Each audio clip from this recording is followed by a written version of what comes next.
Nga droja e intervenimit të forcave speciale të policisë e Kosovës, serbët e veriut kanë ndërruar rojet në fshatin Zupç të komunës së Zubin Potokut, në rudar afër Zveçanit, në qendër të Leposaviqit dhe në fshatin Zoqanis afër Leposaviqit, pikërisht në ditën kur kryeministri serb Ivica Dačić nënshkroi marrëveshjen me kryeministrin Hashim Thaçi.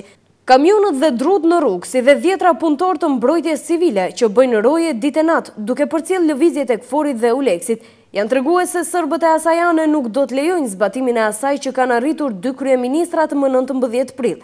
Burimet të tribunës nga 4 komunat në veri të Ibrit bëjnë të ditur se gjatë ditëve të fundit në rrugët e Zubin Potokut, Mitrovicës, Leposaviqit dhe Zveçanit janë vërejtur njerëz që deri më sot nuk janë parë në këtë territor. I njoh të gjithë vendasit, por këta nuk po i njoh. Gjatë ditës qëndrojnë në rrugë dhe bisedojnë me ne, ndërsa natën nuk i shoh. Natën, siç më kanë treguar komshinët, ata njerëz të armatosur shkojnë në kodër dhe në mëngjes sërish kthehen, ka thënë një banor i Leposaviqit. I pyetur nëse bëhet fjalë për policët e ardhur nga Serbia, ai është përgjigjur pozitivisht, duke thënë shkurt, po, është xhandarmeria serbe.